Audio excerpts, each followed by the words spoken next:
اعوذ باللہ من الشیطان الرجیم بسم اللہ الرحمن الرحیم الرحمن علم القرآن خلق الانسان علمہ البیان۔ سورۃ الرحمن مدنی صورت ہے۔ سورۃ رعد کے بعد نازل ہوئی ہے۔ نزول کے اعتبار سے 97 نمبر سورت ہے۔ یہ سورت دو ناموں سے موسوم ہے۔ ایک نام ہے الرحمن، اس لیے کہ اللہ تعالیٰ نے سورت کی ابتدا اپنے نام الرحمن سے کی ہے، اور اس کا دوسرا نام ہے عروس القرآن۔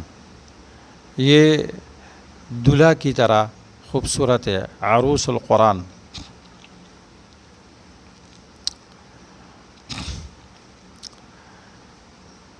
اس سورت کا ربط پہلے سورت کے ساتھ کئی وجوہات پر ہے۔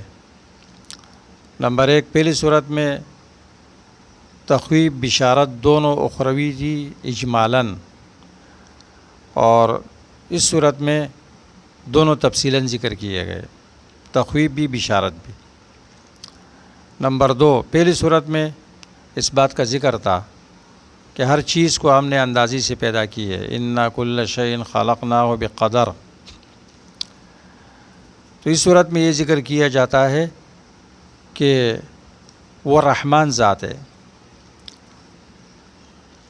اور وہ چیزوں کے اندر برکت پیدا کرتے ہیں، اور اس صفت میں اس کے ساتھ کوئی شریک نہیں ہے۔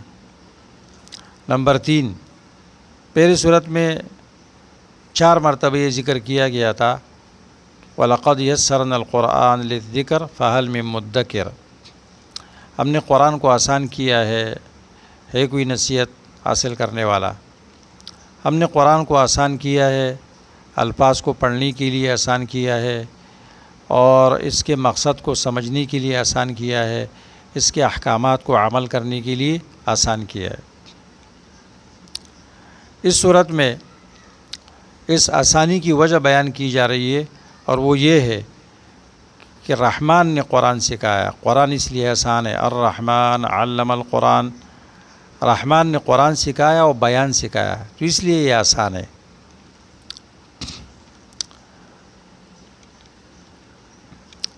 نمبر 4، سورۃ قمر کے آخر میں یہ بیان ہوا تھا فی مقعد صدق عند ملیک مقتدر، طاقتور بادشاہ ہے، قادر بادشاہ کے پاس۔ سوال پیدا ہو سکتا تھا کہ وہ قادر بادشاہ کون ہے؟ سورۃ الرحمن میں جواب دیا گیا، الرحمن، وہ رحمان ذات ہے۔ سورت کا بنیادی مضمون وہ یہ ہے کہ برکات دہندہ صرف اللہ کی ذات ہے، اور اللہ تعالیٰ کی رحمانیت کا اثبات ہے، اور شرک بالبرکت پر رد ہے، اور اللہ کی تمام نعمتوں کا بیان ہے۔ خلاصہ سورت کا یہ ہے کہ سورت میں 3 رکوع ہے۔ پہلے رکوع میں ابتدا میں ترغیب الی القرآن ہے، اور 3 امور وہاں ذکر کیے گئے ترغیب کے لیے، وضاحت کے لیے، اور دلائل عقلیہ ہے، 12 دلائل عقلیہ ہے۔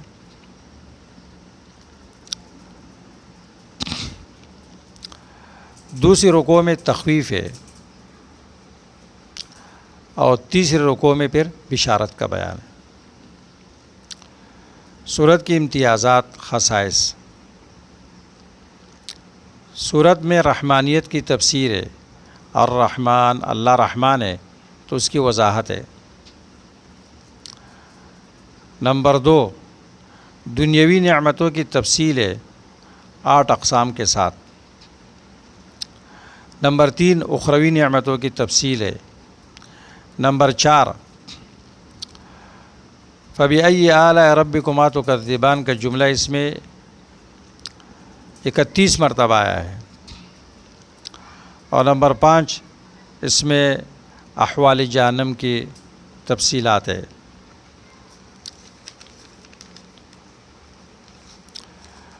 سورت کی ابتدا، سورۃ الرحمن کے فوائد و لطائف کا بیان۔ سورت کی ابتدا اس آیت سے ہوتی ہے، الرحمن، آیت نمبر 1، اور اختتام اس آیت پر ہوتی ہے، تبارک اسم ربک ذی الجلال والاکرام، 78 نمبر آیت۔ الرحمن سے اللہ نے ابتدا اس لیے کی کہ لفظ رحمان کا دلوں میں بڑا اچھا اثر اور اچھا تاثر قائم ہوتا ہے، اس لیے کہ یہ اللہ کی ایسی صفت ہے کہ اس میں اللہ کا کوئی شریک نہیں ہے۔ رحیم میں لفظی اشتراک، رحیم کا اطلاق مخلوق پر بھی ہو جاتا ہے، لیکن یہ اللہ کی صفت خاصہ ہے۔ صفت رحمان بندے کے اندر احساس پیدا کرتا ہے اللہ تعالیٰ کے مہربانی، اللہ کی رحمت، اللہ کی برکت اور اللہ کے فضل و احسان، اللہ کی درگزر کے احساس بندے کے اندر پیدا کرتا ہے، اور یہ اللہ کے ناموں میں سے سب سے زیادہ خوبصورت نام ہے۔ سورت کا بنیادی محور انسانوں کو دعوت ہے کہ اللہ پر ایمان لے کر آؤ، اور ان کو نصیحت کی گئی ہے، یاد دہانی کرائی گئی ہے کہ دنیا آخرت میں اللہ تعالیٰ کیسے انعام فرماتے ہیں۔ سورت کی ابتدا ہو گئی الرحمن سے، الرحمن علم القرآن۔ تعلیم قرآن میں اللہ تعالیٰ نے رحمانیت صفت ذکر کی، اس سے یہ اشارہ ملتا ہے کہ معلم قرآن میں رحمانیت ہونی چاہیے۔ ایک ہوتا ہے نصابی تعلیم، ایک ہوتا ہے نظامی تعلیم۔ نصابی تعلیم قرآن ہے، نصابی تعلیم کتابیں ہوتی ہے، نظامی تعلیم استاذ ہے، استاذ سے عبارت ہے۔ یہاں دونوں کی نشاندہی کی گئی ہے۔ الرحمن علم القرآن، قرآن نصابی تعلیم ہے، اور الرحمن یہ معلم قرآن رحمان، یہ نظامی تعلیم ہے، نظام میں رحمت ہونی چاہیے، اس لیے استاذ میں رحمانیت لازمی ہے۔ جی بڑا سخت استاذ ہے، بڑا سخت استاذ ہے، فارغ ہونے کے بعد کوئی مدرس لگتا ہے، اسکول کا ہو یا مدرسے کا ہو، وہ یہ سمجھتا ہے کہ میری ساری کامیابی سختی میں ہے، بس سختی کرو، مارو۔ عجیب طلباء جو ہے نا ایسے استاذ کی عزت کرتے ہیں کہ جو سخت ہوتا ہے۔ اچھا بھائی، خوف کی وجہ سے وہ عزت نہیں کرتے اور راستہ چھوڑتے ہیں، کبھی سے جان چھوٹے گی۔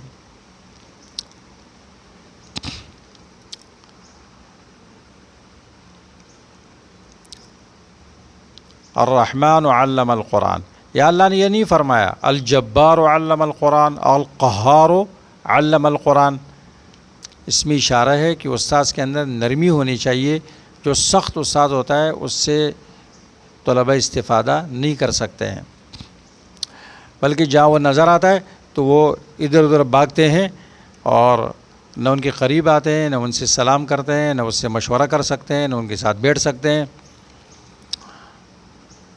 یہ بہت بڑا المیہ ہے، گویا استاذ اپنے آپ کو ایک الگ مخلوق سمجھتی ہے۔ سورت کے موضوعات میں پہلا موضوع اللہ تعالیٰ نے بندوں پر اپنی نعمتیں پیش کی ہے، دنیا میں ہونے والی ان پر نعمتوں کا تذکرہ کیا ہے۔ آیت نمبر 2 میں 11، 22، 24۔ نمبر 2، جنتیوں کی درجات متفاوت ہوں گے، الگ الگ ہوں گے۔ آیت نمبر 46، آیت نمبر 62۔ نمبر 3، انسان اور جنات ہی ایسے مخلوق ہے جن سے توحید اور ایمان کا مطالبہ کیا جاتا ہے، اور یہ ثواب و عذاب میں برابر کے شریک ہوں گے۔ آیت نمبر 2 سے یہ بات معلوم ہوتی ہے کہ قرآن کلام اللہ ہے، یہ مخلوق نہیں ہے۔ الرحمن علم القرآن، یہ نہیں فرمایا خلق القرآن، قرآن کو پیدا کیا نہیں، قرآن کی تعلیم دی۔ خلق الانسان، انسان کو پیدا کیا ہے۔ 6 نمبر آیت میں اس بات کی دلیل ہے کہ تمام کائنات اللہ کے سامنے منقاد ہے، اور اللہ کی تعظیم کرتی ہے۔ یسألہ من فی السماء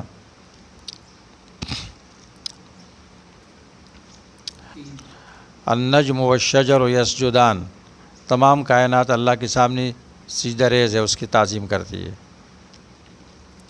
33 نمبر آیت سے یہ بات معلوم ہوتی ہے کہ جن انسانوں سے زیادہ طاقتور ہے، اس لیے اللہ تعالیٰ نے جب قوت کی بات کی تو ابتدا انسی کی، یا معشر الجن والانس ان استطعتم ان تنفذوا من اقطار السماوات والارض فانفذوا لا تنفذون الا بسلطان، سلطان بمعنی طاقت۔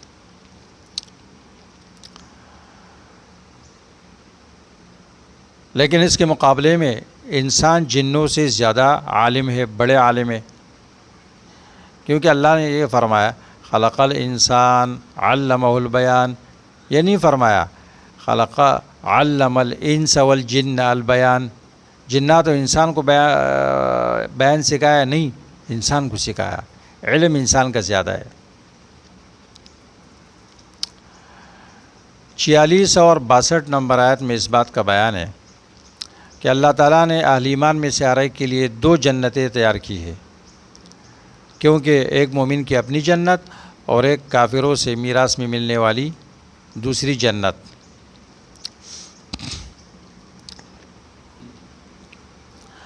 سورت میں اللہ فرماتے ہیں یسألہ من فی السماوات والارض کل یوم هو فی شأن،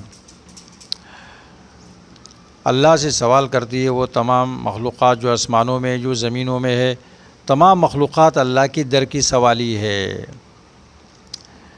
اس لیے بعض مشرکین نے ایک نظم بنائی ہے اور کہتے ہیں رسول اللہ صلی اللہ علیہ وسلم کی تعریف میں مبالغہ کرتے ہیں، کہتے ہیں سارے نبی تیرے در کے سوالی اے شاہ مدینہ، سارے نبی تیرے در کے سوالی انا للہ۔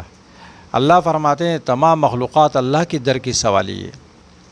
اسی مبالغے سے تو اللہ کے رسول نے منع فرمایا کہ میرے بارے میں وہ مبالغہ مت کرو جو عیسائیوں نے عیسیٰ ابن مریم کے بارے میں کیا ہے۔ یسألہ من فی السماوات والارض، تمام مخلوقات اللہ کی در کی سوالی ہے، لہٰذا یہ کہنا غلط ہے کہ سارے نبی تیرے در کی سوالی اے شاہی مدینہ، انا للہ و انا الیہ راجعون۔